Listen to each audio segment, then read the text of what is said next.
Today I am going to discuss a topic from industrial microbiology. Name of the topic is screening techniques. Number of industrially important microorganisms are used for large scale production of industrial products. Such organisms usually are present in their natural habitats as a mixed population. For example, soil, it contains variety of organisms and that too in large number. So such soil will have different types of organisms which are industrially important. Not only soil, but there are so many other environments which will have such industrially important microbes. And the population will be present in these environments as a mixed population. And from this mixed population, it is necessary to isolate the desired organism in a pure form. And for that purpose, we have to use a screening program. Screening is defined as use of highly selective procedures for detection and isolation of industrially important microorganisms from a mixed population, and thereafter a further study is done in detail. Screening programs generally consist of two stages. A first stage is known as primary screening and a second stage is known as secondary screening. Primary screening, it can be defined as use of highly selective procedures for detection and isolation of industrially important microorganisms from a mixed population in their natural habitats. Once this primary screening is over, you will have large number of isolates. From such isolates, very few are of real industrial importance. And to select them and to carry out further study, it is necessary to go for second stage, that is known as secondary screening. And the secondary screening procedure involves study of the selected industrially important isolate, the product produced by this isolate, and detailed study about production conditions or production kinetics. First of all, we will discuss primary screening. Primary screening is carried out just to detect and isolate the microbial species from the mixed population in natural habitat like soil. And for this primary screening, simple tests or methods are used which will detect the presence of valuable organisms based on their certain biochemical activities. Generally, soil is used as a source of microorganisms. Soil is serially diluted and such serial suitable dilutions thereafter are applied to culture media plates by use of either spread plate technique or spray plate technique for detection and isolation. We are going to discuss primary screening of different industrially important microorganisms. First of all, we will discuss the primary screening of antibiotic producing organisms. This usually is done by a technique known as crowded plate technique. As the name itself indicates here, the crowded growth is expected. So for that purpose, suspension is prepared in soil by addition of soil in water. This is known as soil suspension, or if the source of organism is other than soil, then you have to prepare a suspension initially. So such a suspension which is prepared from soil or other source of microorganisms, then thereafter is applied in 0.1 ml amount over surface of the appropriate culture medium by using either a spreading plate technique or a spraying plate technique. Here we are applying soil suspension, so ultimately number of organisms will be greater per ml of the suspension and hence you will get a crowded growth. Such a plate that is sprayed or sprayed with the 0.1 ml suspension of soil is incubated at suitable temperature for 24 to 48 hours, and after incubation a plate that shows more than 300 to 400 colonies, meaning showing crowded growth, is observed for a particular colony that shows zone of growth inhibition around it. Such a colony of antibiotic producer thereafter is selected, it is subcultured, then it is obtained in a pure form and thereafter is maintained as a stock for further testing. Now the inhibitory zone that is observed around such colonies, it may be because of many reasons. It may be because of antibiotic production, it may be because of change in pH because of acid production, or it may be because of finishing of nutrients due to competition of organisms for their growth. So rapidly growing organisms will utilize the nutrients and ultimately the nutrients will not be available for growth of other organisms, and that's why there is no growth around such colonies. So whether this inhibitory zone is because of antibiotic production or because of change in pH or because of finishing of nutrients, that is to be confirmed, and this usually is done by secondary screening technique. If the antibiotic is to be searched only against a known specific type of organism, the crowded plate technique is modified. Just we have seen that crowded plate technique will show zone of growth inhibition around it. But which organisms are inhibited by the produced antibiotic by a colony, it is not known to us. If one want to test the antibiotic production against the known organisms, then a specific type of organism, known organism is to be selected, and this will be done by using a modification of crowded plate technique. This modification is called agar overlay technique. You will see the procedure what is done in this technique. We have seen that in crowded plate technique directly we are using soil suspension, but in this modification you have to use serial dilutions or higher dilutions, and that's why initially soil suspension is prepared. It is serially diluted by using a sterile diluent like distilled water, and the higher dilutions, they are plated on a plate. Now such plates thereafter are incubated, and after incubation, plates with well isolated colonies, meaning a plate with less than 30 to 200 colonies, are selected and they are sprayed with the suspension of the test organism which is known to us. After spraying the suspension of test organism, the plates are incubated further to allow the growth of test organism, and you have to search for the colonies that will show zone of growth inhibition of the test organism. Such colonies that are showing inhibitory zone around them by inhibiting the test organism, they are picked up, suspension is prepared, the pure culture is obtained, and then a pure culture is maintained for further study. Here you will observe a diagram that will show crowded plate technique results. Here you will find that the number of colonies definitely is greater than 300 to 400. So you will have a lawn, and in this lawn you have to search for only those colonies that will show no growth around them, and such colonies, they are supposed to be the colonies of antibiotic producers. Now we will discuss about primary screening of organisms producing organic acids or organic amines. Now this usually is done by using two techniques. First technique is called indicator plate technique, and second is known as calcium carbonate agar plate technique. We will see first indicator plate technique. This usually is used to carry out screening of the organisms producing both organic acids as well as organic amines. For this, soil or any other source is serially diluted by using a serial diluent, sterile diluent called distilled water, and then a suitable amount of the higher dilution, usually 0.1 ml. It is plated on a medium which is containing a pH indicating dye. Now this dye used may be bromothiamyl blue, it may be phenol red, it may be bromocresol purple, and so on.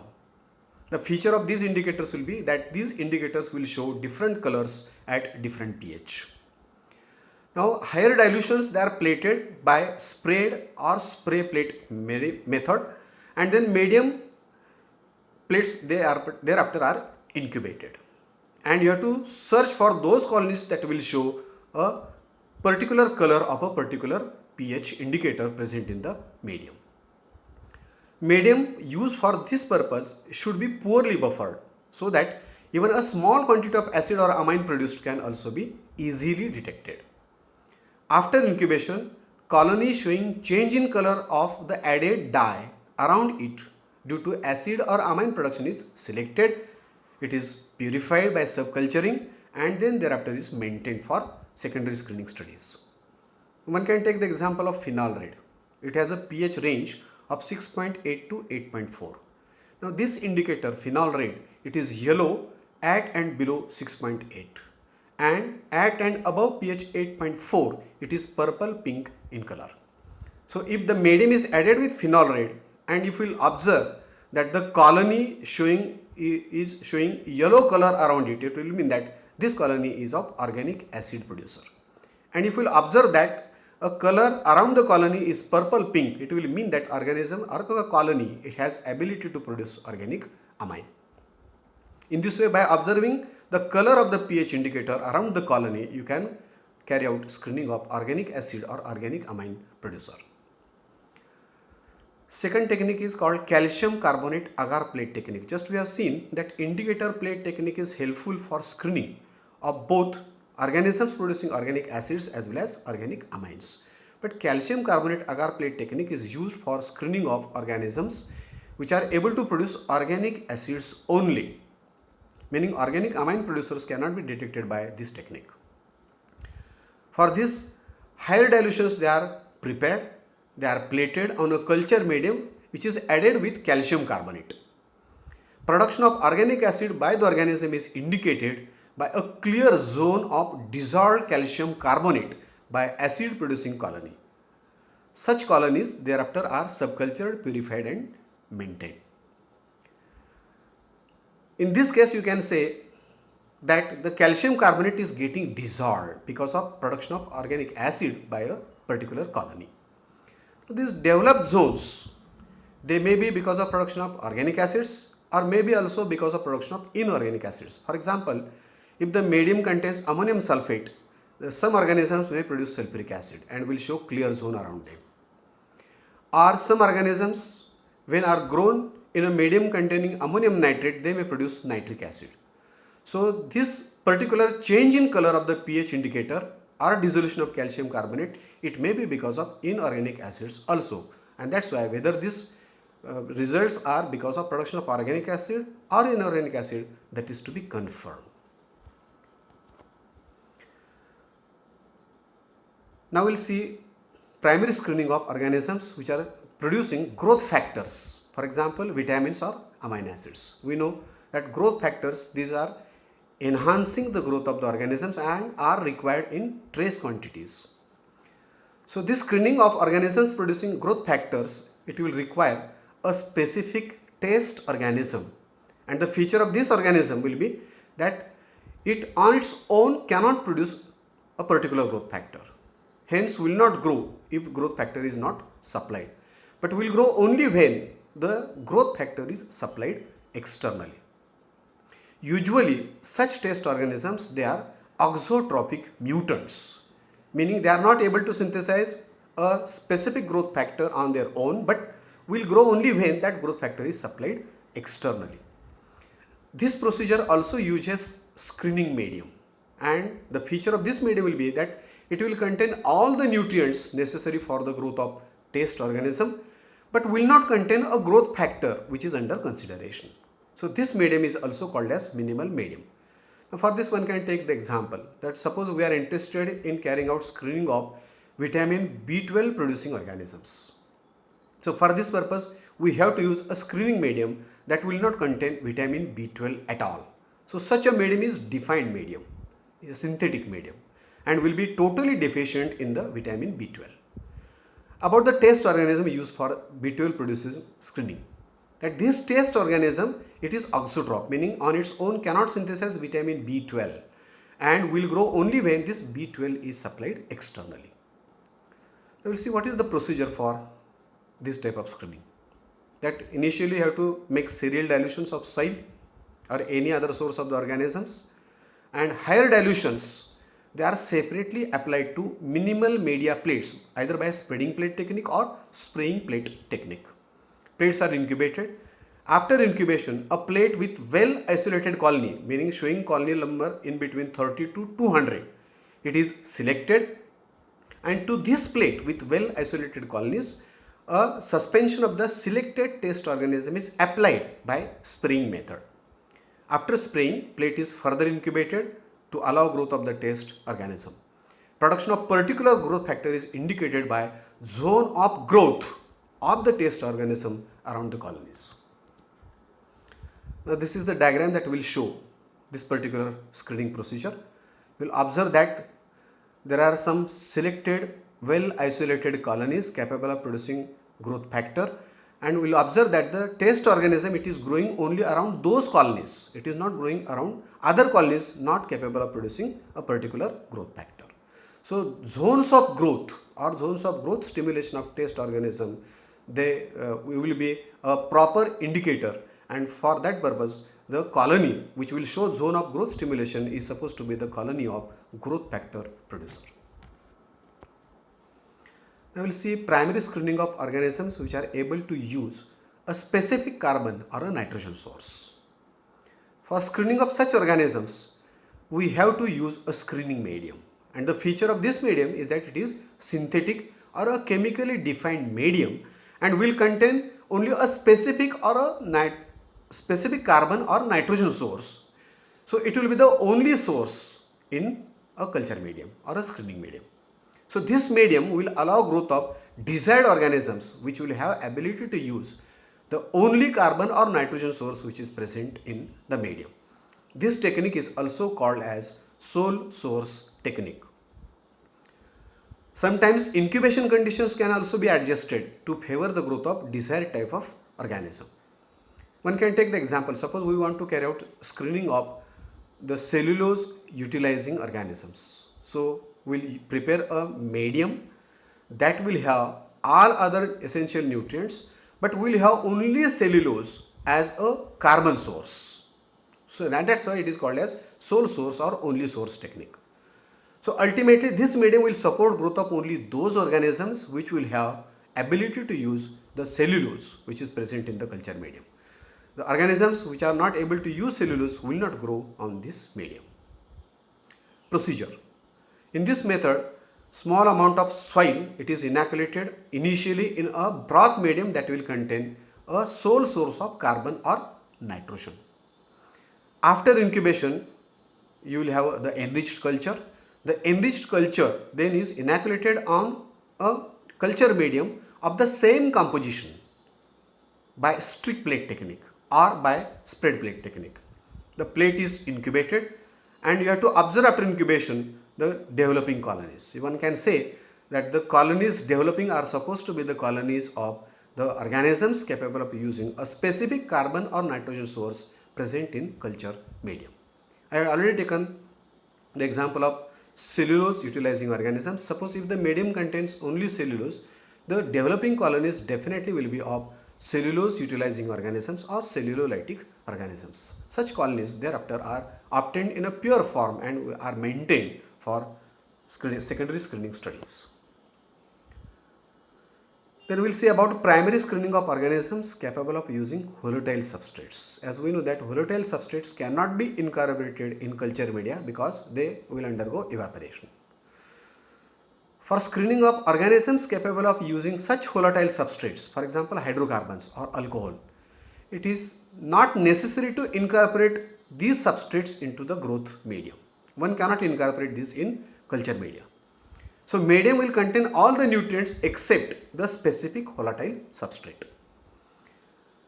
Different dilutions of microbial source initially are prepared and higher dilutions they are applied to growth medium plates.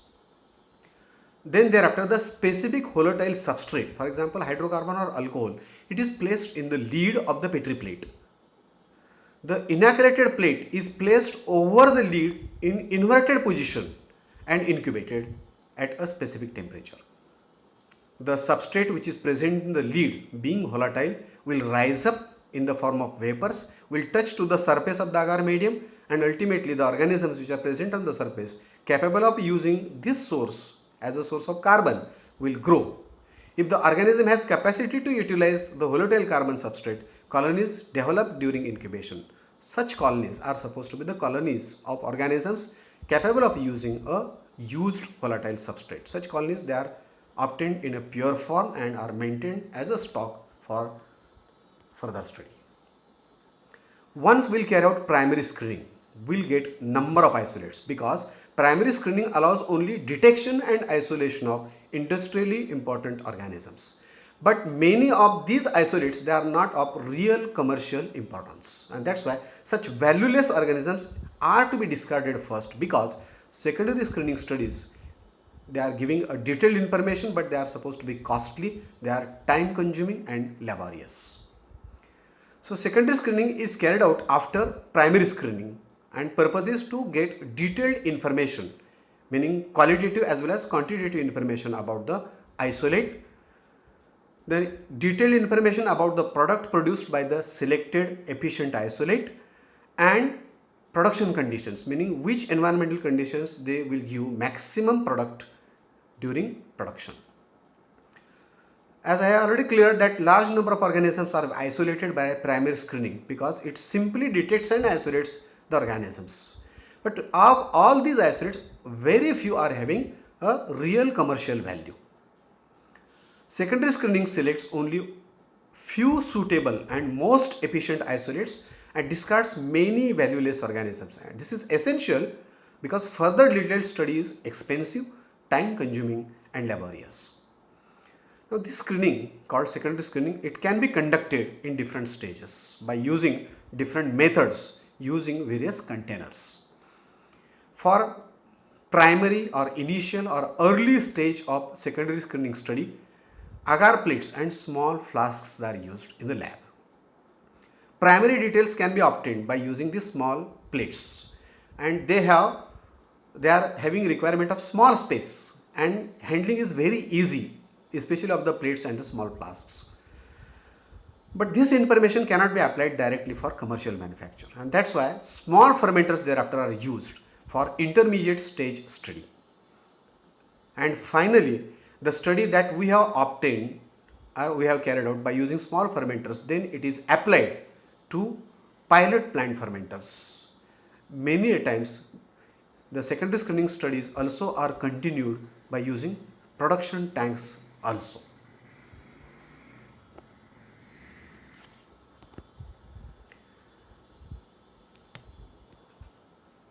Now we'll see what information is studied in detail in secondary screening.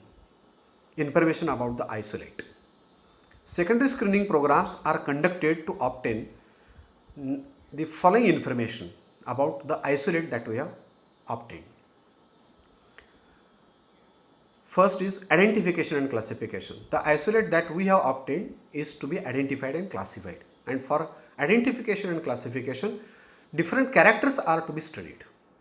For example, morphological characters that will include the gram nature, size, shape, arrangement of the cells, whether they are motile or non-motile, whether are able to produce spores or non-sporulating, whether are producing capsules or not able to produce capsules. Then organism also is to be studied in detail with respect to cultural characters, meaning what is its optimum temperature requirement for better growth, optimum pH for better growth, whether it is requiring oxygen or not, and how it grows, meaning growth pattern, when is inoculated in a broth medium, or what type of colonies they develop on agar media. In addition, the organism also is to be studied with respect to the biochemical characters. For example, sugar fermentation ability. Which sugar is fermented? Fermentation of sugar results in production of only acid or acid and gas. Ability of organism to produce different enzymes and different metabolic products. And in addition, for identification and classification, the study of genetic characters also is essential. And for that study, G plus C content, that is guanine cytosine content of the DNA of such organism is to be studied. The organism also is studied with respect to its nutritional requirements. So for that, it is necessary to design a growth medium. And this designing of growth medium is done to have maximum growth of the isolate. So this designing will include which carbon source is giving better growth of the organism, in what concentration. Likewise, other elements, which elements, nitrogen source or the sulfur source, phosphorus source, minerals. So what is the requirement of this organism for better growth? That is to be studied, and this is usually done by designing a suitable growth medium. So for this suitable elemental sources, minerals, growth factors, etc., with their optimum concentration is determined. So isolate is also to be studied with respect to its genetic stability, because organisms that are to be used for commercial manufacture of industrial products should be genetically stable. It should not undergo genetic change or mutation. So this usually is studied to check ability or no ability of the isolate to mutate during maintenance of the culture or even during the actual production process. The organism should be non-pathogenic. So pathogenicity testing is to be done. So it is pathogen or the isolate, whether it is a pathogen or non-pathogen, to man, animals, plants, this is to be tested, and this usually is done by a procedure known as pathogenicity testing, where you have to use different types of animals, laboratory animals, for the testing purpose. The isolate, it also should be studied with respect to their ability to change, meaning alter or destroy the product. So organism should not be able to alter its own product. It should not be able to destroy its own product. So this isolate should not act on its own product, leading to change in it or to destroy it completely. Then about details of the product. So information about product of selected isolate is to be done with respect to different features. What are the physico-chemical properties of the product? For example, what is its melting point, boiling point, what is its color, odor, taste, whether it is soluble in water, is not soluble in water, or is soluble in solvent, etc. So this is studied, and this is essential for use or recovery or purification of the product.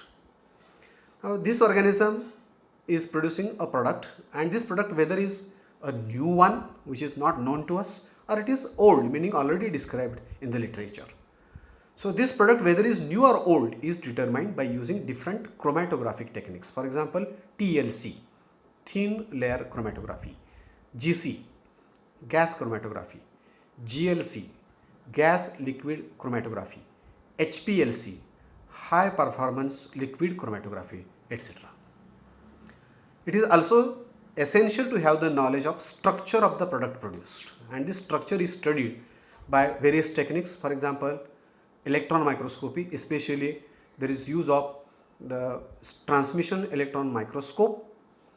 Then NMR, that is nuclear magnetic resonance spectroscopy, or FTIR, that is Fourier transform infrared spectroscopy, X-ray diffraction technique. So all these are techniques that are useful for determining the structure of the product. Now this product, whether is chemically toxic or not, this is to be judged by testing chemical toxicity. So this product should not be toxic to human or animals, and this testing is usually done in lab by animal inoculation method. The product produced should be chemically stable, and whether is chemically stable or not is to be tested, and this stability should be there during production of product, during its use, or even for long-term storage. Then it is necessary to determine what quantity of product is produced by the selected isolate. Amount of product produced is estimated by assay procedures, and these assay procedures may be chemical assays or they may be microbiological assays. Chemical assays, they are rapid, they are accurate, but estimate biologically active amount of product as well as biologically inactive amount of the product. So total estimation is possible, but as we are going to use this product for human welfare, it is necessary to determine whether what quantity of product is biologically active and what quantity of product is biologically inactive. So for this purpose, meaning to measure the quantity of the product which is biologically active, usually microbiological assays, they are performed. As the name itself indicates, these are the assays where the estimation is done by use of microorganisms or their product like enzymes. determination of microbial inhibition spectrum. Now, if the product is antibiotic or any antimicrobial substance, then this determination is essential. It is called as MIS, microbial inhibition spectrum, meaning how many organisms they are sensitive to the antibacterial substance that we have produced. Usually the broad spectrum antimicrobials, they are much helpful than narrow spectrum. So to determine their spectrum of activity, MIS is determined, and it is determined by using a special technique that is known as giant colony technique. In this technique, the isolate is streaked in the form of a narrow band in the center of the culture medium plate. This plate is incubated until the growth of the streaked isolate is obtained. The suspension of the test organisms thereafter will be streaked from the edges of the plates up to, but not touching the growth of the isolate. After streaking the test organisms, the plate is further incubated again at proper temperature to allow growth of the test organisms. After incubation, inhibition of growth of each test organism is measured. The number and extent of inhibition of the test organisms will be helpful to determine the spectrum of activity of the antibiotic, whether it is a broad spectrum antibiotic or it is a narrow spectrum antibiotic. If large number of test organisms they are sensitive, you can say it is a broad spectrum antibiotic, and if comparatively very few are there which are sensitive to antibiotic, the antibiotic is said to be a narrow spectrum antibiotic. This figure will show a giant colony technique. As I already told you, you will observe a band exactly in the center. Here it is streptomyces. As you are aware that this organism is able to produce variety of antibiotics and is present in soil. For example, streptomycin. So such a isolate that we have obtained initially is strict inoculated across the center of a culture medium plate. Plate is incubated, growth is obtained. On next day, then you have to select number of test organisms. Suspension of number of test organisms, they are streaked in this manner. So you have to start streaking from the center of the plate up to the periphery, and this way number of test organisms one can test at a time. Such a plate, after inoculation of suspension of the test organism, will be incubated at suitable temperature, and after incubation you have to see how many organisms, test organisms, they are sensitive and what is their extent of inhibition. So here the white color that is shown in the figure will indicate the inhibition of growth of the test organism, and then thereafter you have to determine whether the antibiotic is a broad spectrum antibiotic or it is a narrow spectrum antibiotic. About the details of the production conditions, it is also known as production kinetics. Process of determination of optimum conditions to get maximum yield of the product is called process optimization. Optimization of production conditions. For that you have to select different parameters, and these parameters they are optimized, like temperature, aeration, agitation, buffering agents, antifoam agents, precursors, and so on. In short, we will discuss that how temperature is optimized. So organism is inoculated in production medium, and such production flasks they are incubated at different temperatures for a suitable period of time, and after incubation these flasks they are tested for amount of product produced. The flask that is incubated at a suitable temperature giving maximum yield is supposed to be the optimum temperature of the production process.